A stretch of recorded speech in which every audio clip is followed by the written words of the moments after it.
ఎక్కడో చూసాను అన్నావుగా, గుర్తుపట్టలేదా రాజా?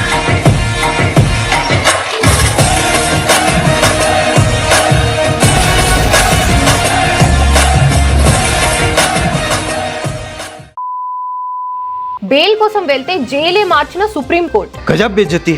బాధ్యతలు పెంచుతున్న తెలుగు ప్రొడ్యూసర్స్. దేవరా కంటే 10 ఎక్కువ ఓపెనింగ్ తీసుకురావాలి. మీరు జస్ట్ ఎంటర్టైన్ చేస్తారు, మేము ఎడ్యుకేట్ చేస్తాము అంటున్న తమిళ డైరెక్టర్స్. నాలెడ్జ్ ఈస్ డివైన్ అంటే జ్ఞానం వైన్ లాంటిది, ఎంత తాగితే అంత బలం అన్నమాట. సుప్రీం కోర్ట్ ఆదేశం, దాన్ని విన్న తర్వాత డాగ్ లవర్స్ వచ్చింది ఆవేశం.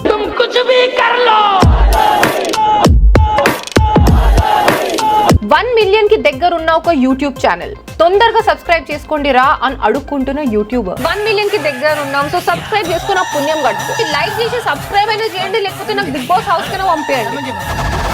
మా సబ్స్క్రైబ్ బటన్ ఏదో కొట్టండి రా, ఛానల్ కి సబ్స్క్రైబ్ చేయండి. నవ్వుతున్నావా? Bloody beggars. So hello, hi and welcome to the 17th episode of your favorite news through TV News.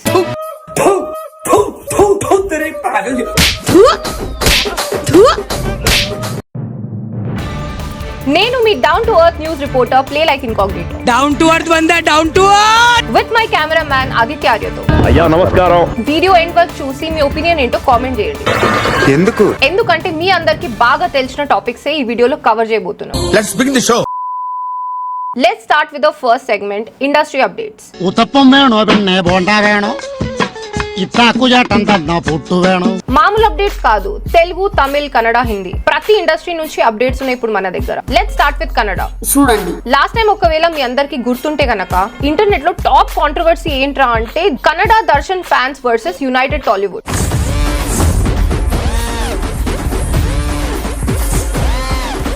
Darshan jail నుంచి బయటికి వస్తున్నాడని చెప్పేసి దర్శన్ ఫ్యాన్స్ రచ్చ చేసినారు. లాస్ట్ మంత్ ఎపిసోడ్ లో మనం ఈ టాపిక్ ని కవర్ చేసినాం. ఇప్పుడు ఆ మ్యాటర్ లో అప్డేట్ ఏంటంటే దర్శన్ కి మళ్ళీ బెయిల్ రిజెక్ట్ అయింది. గజబ్ బేజతి. సుప్రీం కోర్ట్ దర్శన్ ని బయటికి పంపేయడం కాదు, ముందు తీసుకెళ్లి స్పెషల్ జైల్లో పెట్టండి అని చెప్పేసి ఆర్డర్స్ ఇచ్చినారు.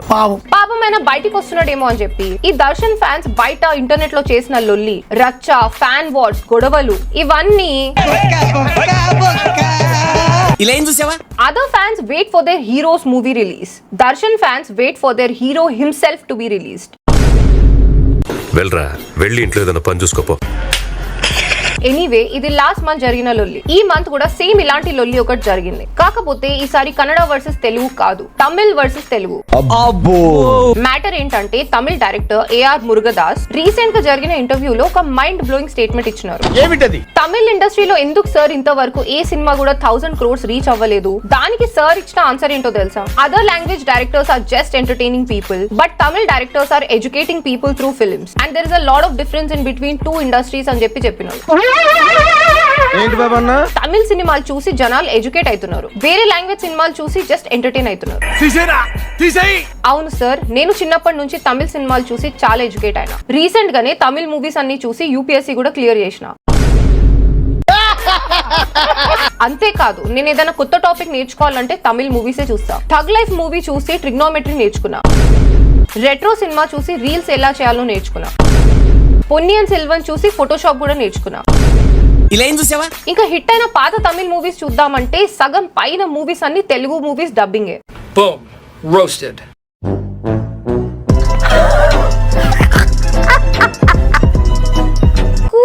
ఈ టాపిక్ మీద మాట్లాడుకోవడానికి చాలా ఉంది. ఇంటర్నెట్ లో నిన్నటి వరకు తమిళ్ ఫ్యాన్స్ ఎలా బిహేవ్ చేసేవాళ్ళు, ఇప్పుడు సార్ కూడా. ఇప్పుడు 1000 crore క్లబ్ లో ఎవరి సినిమాస్ ఎక్కువ ఉన్నాయంటే తెలుగు సినిమాలే. కూలీ సినిమా రిలీజ్ అవ్వక ముందు అందరికి ఒక నమ్మకం ఉంది, 1000 crore క్లబ్ లో ఈ మూవీ గ్యారంటీగా ఉంటదని. దాని రిజల్ట్ చూసిన తర్వాత కొంతమంది తమిళ్ ఫ్యాన్స్ కి నిద్ర పట్టట్లేదు ఇప్పుడు. నిద్ర లేదు, సుఖం లేదు. అండ్ ఈ ఏడుపు ఇప్పుడే కాదు, బాహుబలి సక్సెస్ చూసినప్పటి నుంచి వచ్చిన ఏడుపు ఇంకా కంటిన్యూ అయితేనే ఉంది. మేం తీసే సినిమాలో ఒక మెసేజ్ ఉంటది, పక్కనోడు తీసే సినిమాలో జస్ట్ ఎంటర్టైన్మెంట్ ఉంటది. మన దగ్గర ఇట్లాంటి పత్యాపరాలు తక్కువనే ఉంటాయి. We all love Tamil movies and we all love some Tamil actors more than Tamil people themselves. మంచి మూవీ తీస్తే ఫస్ట్ సపోర్ట్ చేసేది తెలుగు వాళ్ళే. हम काना नहीं బతుకు సట్ట. ఇన్ఫాక్ట్ మీ మూవీస్ కూడా తెలుగులో బాగా హిట్ అయినాయి. నేను మహేష్ బాబు ఫ్యాన్ ని. నేను యుఎస్ లో చదువుకుంటున్నప్పుడు కాలేజ్ బంక్ కొట్టి మరి ఫస్ట్ టైం ఈ మూవీ చూడడానికి వెళ్ళినా. కానీ స్పైడర్ మూవీలో ఎస్జే సూర్య పర్ఫార్మెన్స్ చూసిన తర్వాత ఫిదా అయిపోయినా.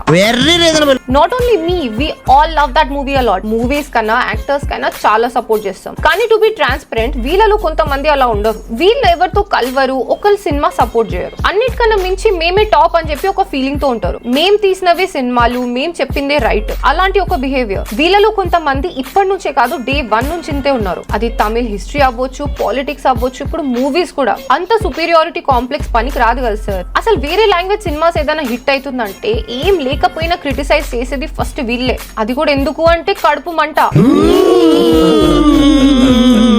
అలా అని చెప్పి మన దగ్గర టాక్సిక్ గా లేరని అనుకోకండి. ఈ వీడియో చూసే ఎవరైనా మన తమిళ్ సబ్స్క్రైబర్స్ ఉంటే వాళ్ళకి చెప్తున్నా, we all love you. You please be away from all of these fan wars. And guys, మీరు ఈ టాపిక్ గురించి ఏమనుకుంటున్నారో టైం స్టాంప్ చేసి కామెంట్ చేయండి. Share your thoughts and opinions. ఈ సార్ ఏమో ఇట్లా అన్నాడు, ఇంకొక ఆయనేమో స్టేజ్ ఎక్కిన ప్రతిసారి cinema is the cheapest form of entertainment అని చెప్పి అరుస్తాడు. Cinema is the cheapest form of entertainment. అవును సార్, వార్ 2 సినిమా 500 ఉంది. నిజంగానే చీపెస్ట్ ఫార్మ్ ఆఫ్ ఎంటర్టైన్మెంట్ అండి సినిమా ఇవాళకి. మళ్ళీ సినిమా రికార్డ్ లో బ్లాస్ట్ అవ్వాలి, లాస్ట్ సినిమా కన్నా ఎక్కువ కలెక్ట్ చేయాలి, ఇది మీ బాధ్యత అని చెప్పేసి బిగ్ బాస్ లో టాస్క్ ఇచ్చినట్టు ఆడియన్స్ కి ఇస్తున్నారు. దేవరా కంటే 10 ఎక్కువ ఓపెనింగ్ తీసుకురావాలి, ఇది మీ బాధ్యత. ఈసారి బాధ్యత అంట.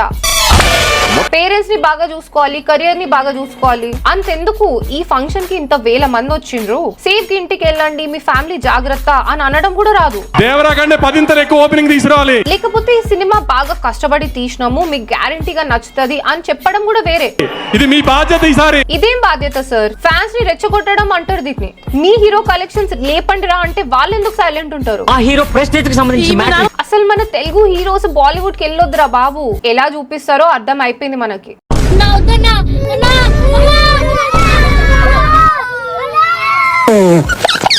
ఈయననేమో స్టేజ్ మీద మైక్ తీసుకొని ప్రతిసారి ఇట్లా మాట్లాడతాడు. ఫస్ట్ సినిమా నచ్చకపోతే నేను మళ్ళీ కనిపించను, ఇదే నా లాస్ట్ ఈవెంట్ అంటారు. ఏదైనా సినిమా రిలీజ్ అవుతుంటే మీ హడావిడి ఎక్కువైపోయింది. యూట్యూబర్స్ కి రిలీజ్ అవ్వని ట్రైలర్స్ పంపించి ఎలా ఉందో చెప్పమ్మా అనేది కూడా మీరే. ఎవరికి రిలీజ్ అవ్వని ట్రైలర్ ఒకటి నాకు పంపించారు. మొన్న వచ్చిన సినిమాకి కూడా ఎలా ఉందమ్మా ట్రైలర్ అడిగారు. సినిమా రిలీజ్ అయిన తర్వాత రివ్యూ ఇస్తే ఏ చల్లని చెప్పేసి తీసి పడేసేది కూడా మీరే. మీకు అవసరం ఉన్నప్పుడు బాగుంటదండి, అంతా బాగుంటది. మేము ఎప్పుడైతే మేము చెప్పేది మీకు నచ్చదో ఇలాంటి స్టోరీలన్నీ అల్లుతారు. హిపోక్రసీ की भी सीमा होती है. సార్, నీ ఒక సెంటెన్స్ లో ఎక్స్ప్లెయిన్ చేస్తా వినండి. ఇంటర్నెట్ లో కొంతమంది ఉంటారు, వాళ్ళు ఎంత వాగినా సరే వాళ్ళని సీరియస్ గా తీసుకోవద్దు. ఆ లిస్ట్ లో నంబర్ 1 పర్సన్ సరే. He's only selling his movies, అంతే. సార్ మాట్లాడే మాటల్ని సీరియస్ గా తీసుకోవద్దు. ఇలాంటి స్టేట్మెంట్స్ అయితే అస్సలు సీరియస్ గా తీసుకోవద్దు. దేవరా కంటే 10 ఎక్కువ ఓపెనింగ్ తీసుకురావాలి, ఇది మీ బాధ్యత. ఈసారి సో మై డియర్ ఆడియన్స్, నేను చెప్పింది కరెక్టో కాదో మీకేమనిపిస్తుంది కామెంట్ సెక్షన్ లో చెప్పండి. రైట్ అనిపించింది అనుకోండి, రైట్ అని చెప్పేసి కామెంట్ చేయండి. లేకపోతే రాంగ్ అని చెప్పు, ఇట్స్ ఫైన్. ఇది మీ బాధ్యత. ఈసారి Now let's talk about one important matter. మొన్నటి దాకా రోడ్ల మీద ఉండే డాగ్స్ కి ఫుడ్ ఒక్కటే కావాలి, కానీ ఇప్పుడు ఫుడ్ తో పాటు లాయర్స్ కూడా కావాలి. మ్యాటర్ ఏంటో మీ అందరికి ఇప్పుడు తెలిసే ఉంటది. ఢిల్లీలో ఓవరాల్ ఒక 8 lakhs పైన స్ట్రీట్ డాగ్స్ ఉంటాయి. అటాక్స్ ఎక్కువైపోయినాయి, రేబీస్ స్ప్రెడ్ అవుతుందని సుప్రీం కోర్ట్ ఇమీడియట్ గా షెల్టర్ లో పెట్టాలని చెప్పేసి ఆర్డర్ ఇచ్చింది. నిజం ఏంటంటే ఇంత కెపాసిటీ హోల్డ్ చేసే గవర్నమెంట్ షెల్టర్స్ లేవు, అంత మ్యాన్ పవర్ కూడా లేదు, అన్నిటికన్నా మించి ఆ బడ్జెట్ కూడా లేదు. ఒకవేళ అన్ని తీసుకెళ్లి పెట్టినా కూడా దాన్ని మెయింటైన్ చేయడం చాలా కష్టం. ఇన్ఫెక్షన్ తో సగం చనిపోతాయి అండ్ డిసీజెస్ స్ప్రెడ్ అవుతాయి. అంతేకాకుండా ఈ డాగ్ మీట్ ని మటన్ అని చెప్పేసి అమ్మేస్తారు కదా, వాళ్ళ దందా ఎక్కువైపోతుంది. At a roadside eatery, it is at the moment suspected that dog meat was being served and it was being called as mutton. So obviously వీళ్ళు ఏం చేస్తారా అంటే ఇష్టం వచ్చినట్టు వాటిని హ్యాండిల్ చేసి చంపేస్తారు. సో దీన్ని అర్థం చేసుకుని యానిమల్ లవర్స్ అందరూ ప్రొటెస్ట్ చేయడం స్టార్ట్ చేసినారు.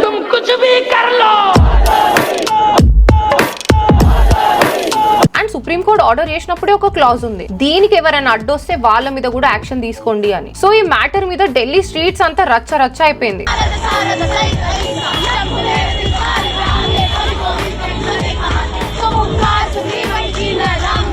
People are divided into 2 groups. People who are supporting this and people who are not. And obviously internet లో కూడా అసలు ఈ మొత్తం మ్యాటర్ లో తప్పు ఎవరిదో చెప్తా వినండి. And I want to share my opinion in this matter. మీలో ఎవరైనా నన్ను ఇన్స్టాగ్రామ్ లో ఫాలో అయితే మీకు తెలిసే ఉంటది, I'm a huge animal lover. కొన్ని రోజుల నుంచి నా ఇన్స్టా స్టోరీస్ మొత్తం ఇదే టాపిక్ మీద ఉంది. నేను 4 years నుంచి పెంచుకుంటున్న నా బుజ్జి పిల్లి ఉంది కదా, అది కూడా అడాప్ట్ చేసుకుందే, బయట రోడ్ మీద నుంచి తెచ్చుకుందే. I also have 4 dogs on the street that we take care of and we feed them.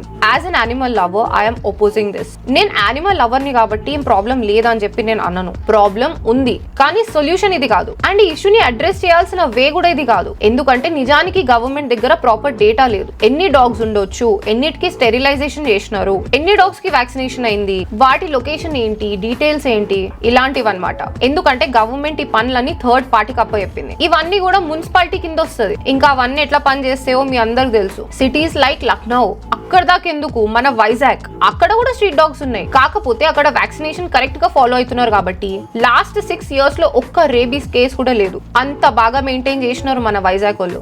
Super, అసలు సూపర్. ఇప్పుడు ఢిల్లీలో డాగ్స్ అన్నిటిని తీసుకెళ్లి షెల్టర్ లో పెట్టామని సుప్రీం కోర్ట్ ఆర్డర్ ఇచ్చింది. అంత స్పేస్ లేదు, అంత ఇన్ఫ్రాస్ట్రక్చర్ లేదు. ఎన్ని వేల డాగ్స్ చనిపోతాయి ఒక్కటేసారి. ఇప్పుడు ఢిల్లీలో ఇది స్టార్ట్ అయింది. Tamil Nadu, Maharashtra, Karnataka, Uttar Pradesh and west Bengal. మేము కూడా ఇంకా ఇదే ఫాలో అవుతామని చెప్పేసి బయటకు వచ్చినారు. అదే రేపో మాపో ఇక్కడ కూడా రావచ్చు. దీనికి హోల్ అండ్ సోల్ రెస్పాన్సిబుల్ ఎవరు అంటే మున్సిపాలిటీ వాళ్ళే. ఇప్పుడు ఏ ఊరు, ఏ గల్లీకి వెళ్ళినా సరే ప్రతి గల్లీకి మినిమం 10 కుక్కలు ఉంటాయి. వాటికి స్టెరిలైజేషన్ చేయాలి. అప్పుడు పిల్లలు పుట్టవు. చిన్నగా నంబర్ అనేది తగ్గిపోతుంది. ఎప్పుడో ఒకసారి చేసి ఆపేస్తారు. వ్యాక్సినేషన్ చేయాలి, అప్పుడు డిసీజెస్ తక్కువ స్ప్రెడ్ అవుతాయి. ఇవి సొల్యూషన్. చేతికి దెబ్బ తగిలితే చేయి మొత్తాన్ని తీసేసినట్టు అన్ని డాగ్స్ ని చంపేసే అధికారం నీకు లేదు, నాకు లేదు. ఇది మైండ్ లో పెట్టుకుని ఇంటి చుట్టుపక్కల ఉన్న ఫ్రెండ్లీ డాగ్స్ ని కూడా కొడుతున్నారు. వీలైతే ఒక ముద్ద అన్నం పెట్టు, లేకపోతే వదిలేసే. Dogs birth control, sterilisation, vaccination ఇవన్నీ మున్సిపాలిటీ కిందకి వస్తాయి. మున్సిపాలిటీ వాళ్ళు వాళ్ళ పని కరెక్ట్ గా చేస్తే ఇది ఇక్కడ దాకా వచ్చేది కాదు. ప్రపంచం అంతా ప్రశాంతంగా ఉంటుంది. రేపు ఓట్లు అడగడానికి వస్తారు కదా, అప్పుడు ఫస్ట్ ఈ పని చేపియండి. ఇది మీ బాధ్యత ఈసారి.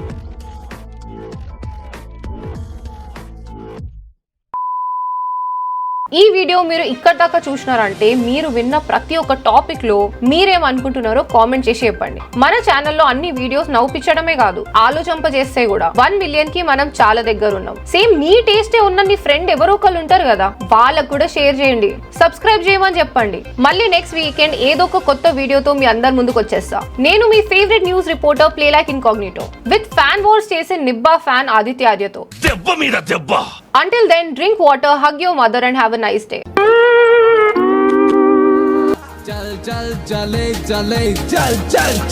అరే ప్రేమే అంటే మనసును ఇచ్చి మనసు మృదువుగా కలిసిన మనుషులకి అనమలి వీడు ఒక కరగని కలలను కంటూ ఉంటే పప్పులు అంటూ క్లిప్పులు అంటూ కార్డును గోకి బిల్లులు కట్టి జేబులకే కన్నాలే పెట్టి అప్పులు చేసి తిప్పలు పడితే ఇంట్లో లవ్వే తెలిసిందంటూ తనకో పెళ్ళే కుదిరిందంటూ ఇకపై ప్రేమే సాగదు అంటూ నన్నే విడిచిపోతూ ఉంటే గతాన్ని మరొక గతించిపోయిన గాయమైన నా గుండె గదులలో జరగని గురుతులు తరగని ప్రేమలు మరువని మాటలు కరగని జ్వాలలు ఆర్పేదెలా చల్లార్చేదెలా.